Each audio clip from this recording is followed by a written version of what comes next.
2024, an election year like no other. From the candidates to the issues, from voter integrity and analysis, we'll discuss debates, trends, patterns, election laws, and more. This is Vote 2024, Path to the Polls. The presidential matchup between Kamala Harris and Donald Trump didn't take long to take shape. After all, no longer did you have two white men in their 40s facing off in a bid to win the Oval Office. Now it's between a man who is 78 and a woman who's 59. Of course, if Harris wins, she would make history as the first woman of color to be president. That explains the shift in the dynamics of political rhetoric. Sure, Donald Trump may try and tie her to President Biden's policies, but she's facing criticisms he never did. And then there's this. J.D. Vance angered women who don't have children, questioning Vice President Harris' leadership because she didn't have biological children. Then, in an interview, he said, "We are effectively run in this country via the Democrats," and referred to them as a bunch of childless cat ladies who are miserable at their own lives and the choices that they've made, and so they want to make the rest of the country miserable too. Boy, did that cause an uproar. In fact, even the House Speaker, Mike Johnson, and some other Republicans are saying some things are off limits. They're trying to quash some types of attacks against Donald Trump's Democratic opponent. But the former president and current vice president are duking it out on their own, and Trump is trying to out-attack Harris as her campaign heats up.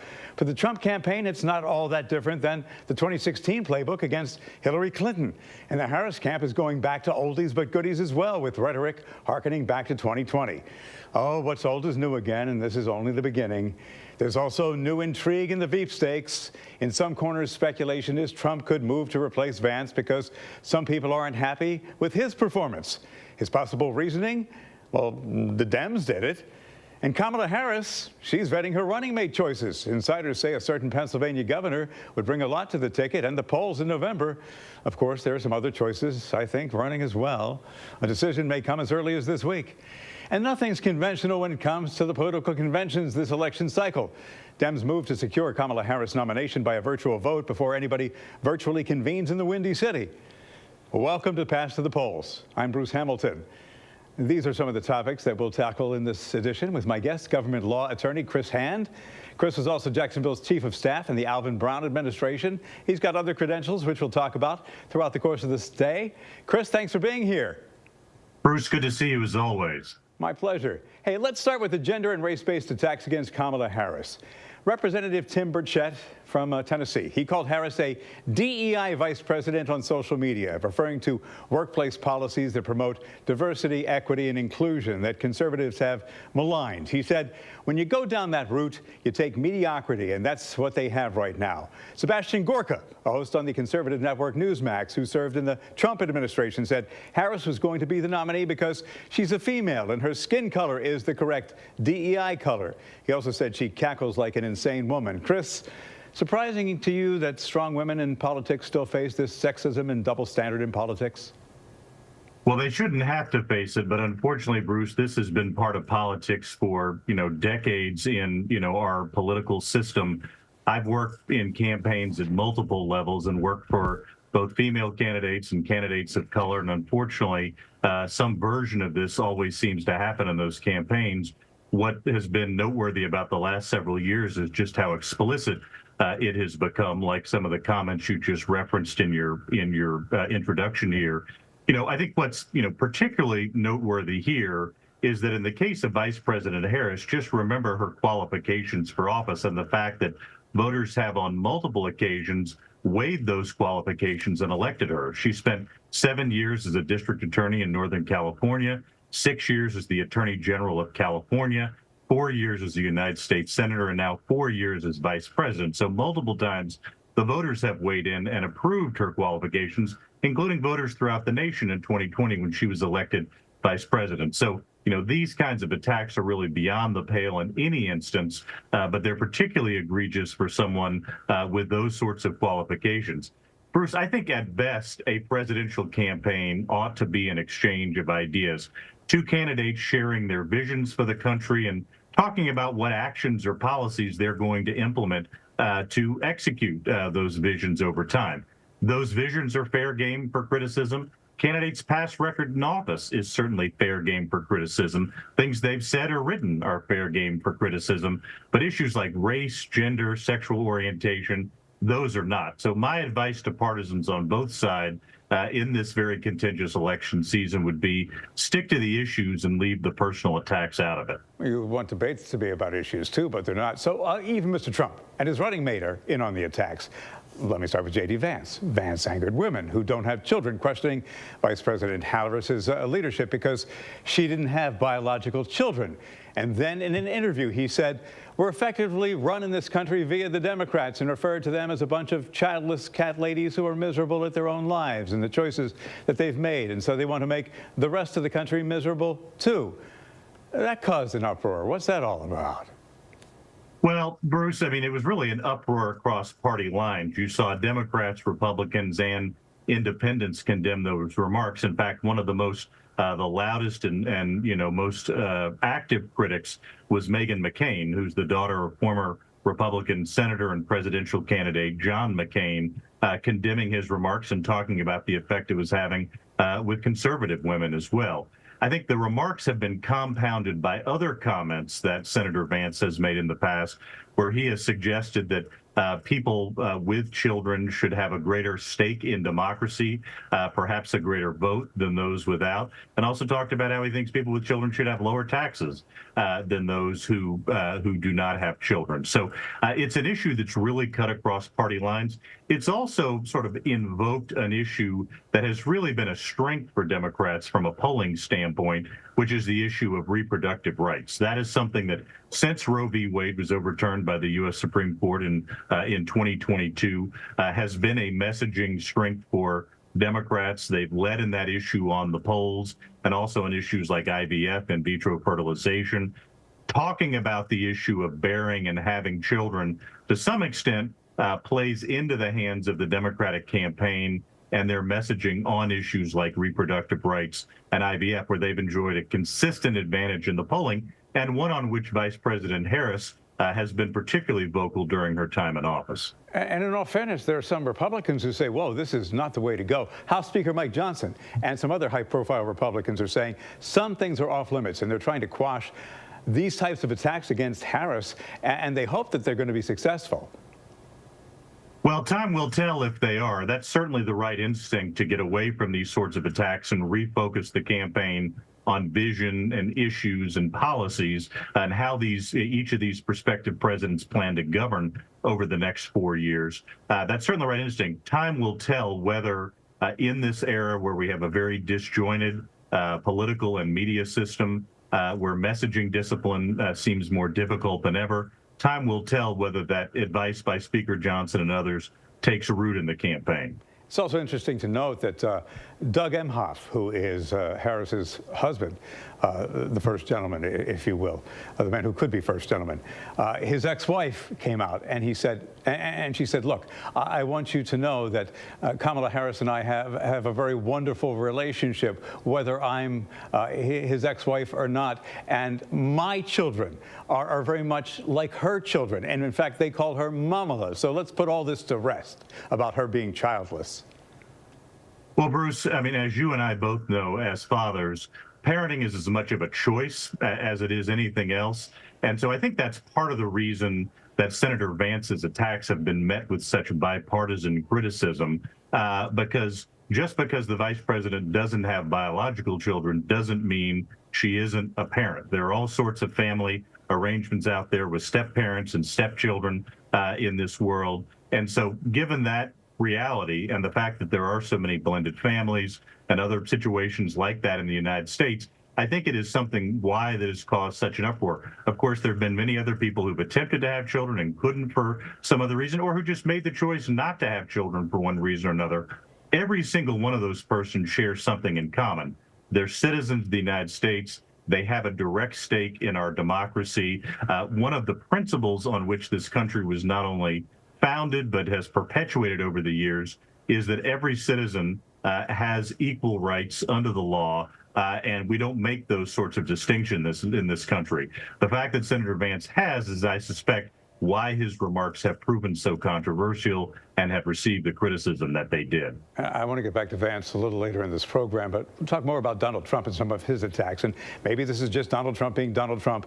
He called Harris dumb as a rock, said she was vicious and dumb. Look, this is right out of the playbook he used in 2016 with Hillary Clinton. Does he not realize this is the 21st century? Going after DEI policies wasn't in vogue in 2016. Isn't it time for him to change the playbook? I know he has a long history of insults, but come on. Well, there's an old saying, Bruce, that the best predictor of future performance is past performance. And as you say, this has been a pretty standard part of the way former President Trump has run his campaigns. And you don't have to look as far back as 2016 to see that. In the or even 2020, in the 2024 Republican primaries, when his chief opponent was former UN ambassador and South Carolina Governor Nikki Haley, he leveled some of these same types of insults against her. That might be a reason that even long after she dropped out of the race, there was still a pretty consistent 15 to 20% of the Republican field that was still voting for her, even though he was effectively the only candidate in the race. So, now it looked like, of course, there was a moment after that, very horrifying attempt on his life in Butler, Pennsylvania, where President Trump suggested that he wanted to pivot to a message of unity, both at the Republican convention and for the balance of the campaign. That messaging of unity has largely been absent for the last couple of weeks since the convention. And, even at a recent rally where the president was speaking, he essentially said, "I'm no different," and sort of, indicated that these kinds of attacks will continue going forward. Well, in fact, I think he went ahead and he says, well, I started out and I thought it was going to be nice. Now I'm just not going to be nice anymore. He said it in so many words. In looking what's going on right now, it's exactly what the Trump team feared. A campaign that had been optimized to beat Joe Biden now has to be reinvented. I almost get the sense that they're struggling. Well, I think it's probably too soon to say that the Trump campaign is struggling. They're certainly resetting to a very different kind of contest than they were anticipating. But there's no question it was a surprise. The Washington Post had a story this morning quoting the vice presidential candidate, Senator J.D. Vance, who was speaking to a group of donors and said that the president's decision to withdraw from the race and be replaced by Vice President Harris was a sucker punch, something they weren't expecting, and that, she didn't have some of the same negatives that they felt President Biden did. So, again, this is still early yet.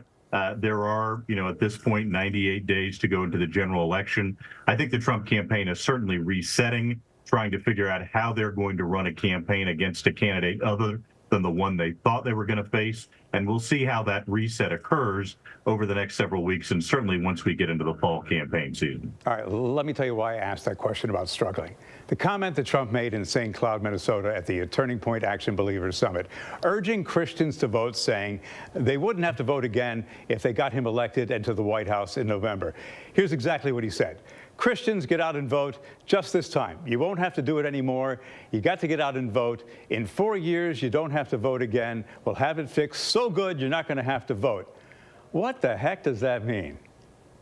Well, I think only former President Trump knows exactly what those comments meant. There were a variety of interpretations of his comments. The most charitable one was, that he was saying he would do so much to advance his audience's agenda in the next 4 years that they wouldn't have anything to worry about by the time of the next election and wouldn't have to be as politically engaged. I think the more concerning interpretation by many is that this is the latest in a long line of statements which indicate former President Trump's tendencies to authoritarianism, like when he said he would only be a dictator for a day if he was reelected as president. I think some of those concerns have heightened, Bruce, in the weeks since the United States Supreme Court, as you know, at the end of their term in June of 2024, handed down a decision granting presidents broad immunity from criminal prosecution from their actions in office. So again, that's just a statement that, depending on, how you look at it, there are those who say it was somewhat anodyne, others who say that's just the latest in a long line of authoritarian comments heightened by that recent Supreme Court decision. Could it have just been Trump being Trump? Well, I think there are those who've said that. New Hampshire Governor Chris Sununu, when he was interviewed over the weekend, said that that was just a Trumpism. But again, I think what people often do, and what voters often do, is look at comments not just from a one-off standpoint, but over the span of those comments being made. We'll have to see if that remains an issue throughout the rest of the general election campaign. But he also insulted the Christian community and said basically, you usually don't go out and vote. This time, go out and vote. One time. Well, I don't think that squares with the facts. And in fact, as we saw in 2016, one of the reasons Donald Trump picked Mike Pence to be his running mate was because he had a strong relationship with evangelical voters and wanted to make sure they turn out. That is a group of citizens that has long been, politically involved and engaged. So to the extent he's suggesting that they haven't been engaged, I don't think that squares with the facts that we've seen in past campaigns. And, that doesn't surprise me. I just had to bring it up because there are a lot of things you've got to fact check when it comes to Donald Trump. All right, when Path to the Polls continues, the Harris campaign strategy, we know the prosecutor versus felon message they are employing, but what they're going to do to attract young voters with Gen Z's pivot to politics, the Veep stakes will play a role in that. A look at that and more coming up on Path to the Polls.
Welcome back to Path to the Polls. Bruce Hamilton, back with government law attorney Chris Hand.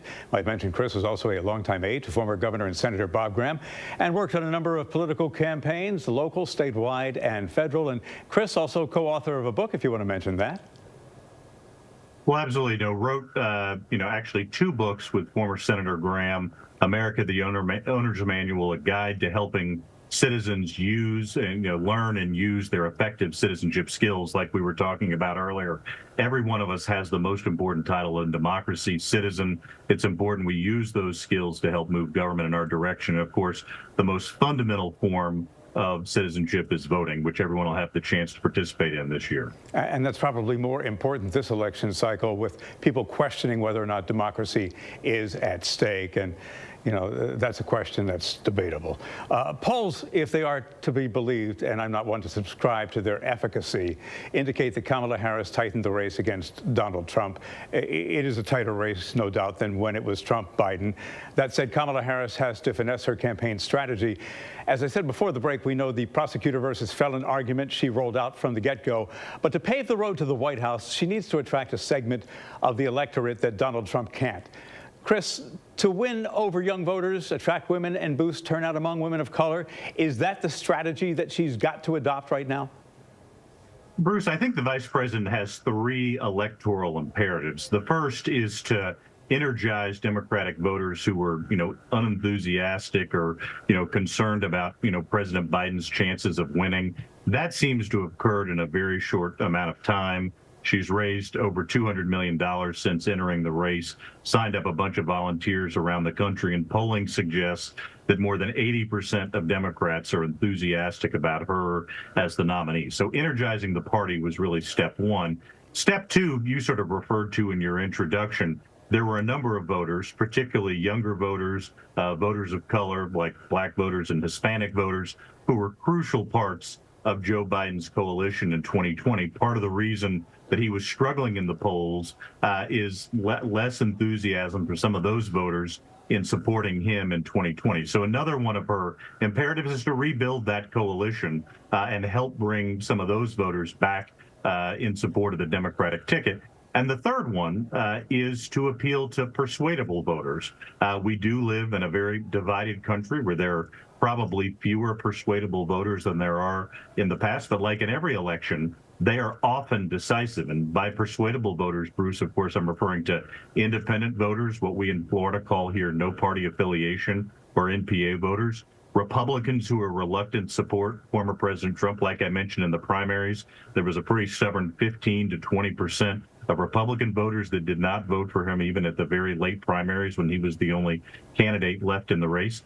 And then also the so-called double hater voters, voters who were determined not to vote for either former President Trump or President Biden when that was the choice before them. Those voters, particularly in key swing states, are probably going to be decisive in this election. So reaching out, appealing to, persuading those voters, and as you said earlier, defining the choice between herself and former President Trump is going to be extremely important for the Harris campaign in the 98 days remaining before November the 5th. Yeah, and like you pointed out, she has energized a group of people that Joe Biden did not. And the pace of donations, 200 million plus already, showcases that. But reality is, we're in a honeymoon period with Kamala Harris, and some of the realities may stay the same. Harris's VP choice may prove instrumental in attracting some of the key votes you were talking about. There are 4 names that have been topping the list. Pennsylvania Governor Josh Shapiro. North Carolina's Roy Cooper just withdrew his name yesterday, so we have to disregard him. Arizona Senator Mark Kelly, Kentucky Governor Andy Beshear. Pros and cons to each of them. Also Pete Buttigieg. Any of those names you believe would add the most to the ticket? Well, this could happen very quickly, Bruce. I mean, the vice president's team has indicated she could make her pick as soon as next week, the first full week in August. And the sense at this point, and you never know for sure until an actual pick is made, but the sense at this point is that the 4 candidates who are really in the running are 3 governors and 1 U.S. senator. Governor Josh Shapiro from Pennsylvania, Governor Andy Beshear from Kentucky, Governor Tim Walz from Minnesota, and, Senator Mark Kelly from Arizona. As you said, Governor Roy Cooper of North Carolina and Governor Gretchen Whitmer of Michigan have both announced that they are withdrawing and not going to be candidates for vice president. Each of those 4 candidates obviously brings kind of different strengths to the ticket. I think one name to watch here is Governor Tim Walz of Minnesota, who's really caught fire during the selection process with his blunt and very energetic messaging. A lot of people who hadn't heard of Tim Walz are now hearing about him for the first time. Obviously, he's the governor of Minnesota. He's a former teacher. He's a former National Guardsman who was ultimately elected to Congress. And in fact, I think was the highest ranking enlisted military personnel to ever serve in the U.S. Congress, served there for, I think, 6 terms, and has been governor of Minnesota since 2019. Given the response that he's gotten as a surrogate for the Harris campaign, I would not be surprised to ultimately see him on the ticket. But at the end of the day, Bruce, I mean, this is a very personal choice, really the most important choice that, any presidential candidate makes. I suspect the vice president is going to pick someone who she feels complements her as a governing and a political partner, both over the next 98 days and for the 4 years to come. I think we could find out who that person is, as I said at the outset, as soon as next week. Yeah, I think once she secures the nomination. Others say that in their mind, it may be Josh Shapiro, and their reasoning is that he's got bipartisan support in Pennsylvania. He can attract a lot of the blue-collar workers, which she needs, not just in Pennsylvania, but elsewhere as well. He's quick on his feet. What do you think about him? Well, I think he's a very compelling pick. There's a reason he's kind of among those final candidates, not just because he's a governor of a swing state, but also because, as you say, he's a popular governor of that state who has bipartisan support. His performance on the job has been lauded. He's an effective messenger, and he's a former attorney general, like the vice president, which would give them the ability to run two former attorney generals against former President Trump. That would also be the case if Governor Bashir were picked as the running mate on the ticket. I think what we have to keep in mind is some historical context, Bruce, is that in recent years, it has been rare for presidential candidates to pick a running mate based exclusively on their ability to deliver or the perception they could deliver a particular state. It's far more common for vice presidential candidates to be picked for broader reasons. As I mentioned earlier, in 2016, Donald Trump picked Mike Pence not because he thought he could help him win the reliably Republican state of Indiana, but because he wanted to appeal to evangelical and more traditional Republicans who at that time were skeptical about the Trump campaign. In 2008, President Biden, or then Senator Barack Obama, picked his colleague, Senator Joe Biden. Again, not because he was worried about winning Senator Biden's home state of Delaware, but because he brought decades of governing and foreign policy experience and also could appeal to voters in places like Scranton, Pennsylvania, where the former vice president was from. So these picks are often made for broader reasons, not just for one state. That's not to say this couldn't happen this time. And, Bruce, as you alluded to, many people think Pennsylvania could well be the linchpin to this election. So I don't think there's much question that Governor Shapiro is going to be a candidate right until the vice president makes her selection. I just don't think it's just because of the voters in Pennsylvania. I think it's the blue collar support and things like that, because we know there are just a couple of 3 or 4 swing states that can make the difference in this election. But, we'll have to see. You could also make an argument for Mark Kelly because the border issue is big. But there are pros and cons to each of the candidates who are on the board here. Let me go back to J.D. Vance. He's made some wildly unpopular statements, as we've already said. Senator Lindsey Graham says, as far as Trump dropping Vance, it ain't going to happen. Others say not so sure. Any chance Donald Trump could replace him on the ticket, seeing him as a liability, using the rationale, well, the Dems did it? I don't expect him to go anywhere. I think Senator Vance will be on the ticket right through Election Day. Look, we've seen this kind of situation with vice presidential selections in past campaigns, such as with Sarah Palin in 2008 and Dan Quayle in 1988. I mean, in both cases, both of those cases, very similar to this one, it appears the running mate decision was made somewhat hastily, maybe without the comprehensive vetting process that you often see in picking a vice presidential nominee. Because J.D. Vance has less than 2 years in public office, there's not much of a legislative record to scrutinize there or other governmental record to scrutinize. I think that puts even more focus on the words he's said and written in the past, puts those front and center as the media and voters learn more about him. So, again, not an ideal situation for a vice presidential running mate to be under this sort of criticism this soon after he's named to the ticket. But again, I don't expect Senator Vance to go anywhere. I think he'll remain on the ticket. First, I think important to remember why President Trump selected him, to sort of double down on his philosophy, also to appeal to male voters in some of those Rust Belt states. And so, again, for that reason, I think he'll remain on the ticket. Also, if President Trump were to replace Senator Vance on the ticket, it would be an admission that his initial selection was a mistake. And I think anyone who's followed Donald Trump for the last 8 years knows that those sorts of admissions are pretty rare. We know that the Dems want to go ahead and secure Kamala Harris's nomination by the 7th of August, do it virtually well before the convention starts on August 19th.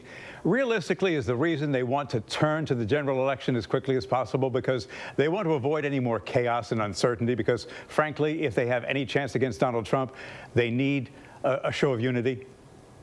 Well, Bruce, as we said earlier, there are exactly 98 days until Election Day. Every second counts.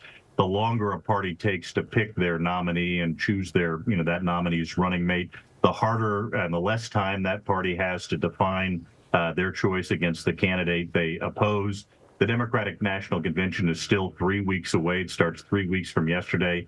That, I think, the Democrats viewed would have been crucial time lost if they didn't know who their ticket was going to be going to this election. Would have cost them quite a few of those 98 days. So I think you're absolutely right. This is an effort toward unity so they can stay focused on the general election as quickly as possible. Chris Hand, as always, appreciate your context, perspective, and focus. For those of you watching, an encore performance of Pass to the Polls coming up tonight at 7, or you can watch on demand anytime on the News4JAX YouTube channel and news4jax.com. If you've got some comments, remember, we can always agree to disagree as long as you do it in a professional and courteous manner. We appreciate you watching. See why every day more people are choosing News4JAX, Northeast Florida and South Georgia's #1 source for local news.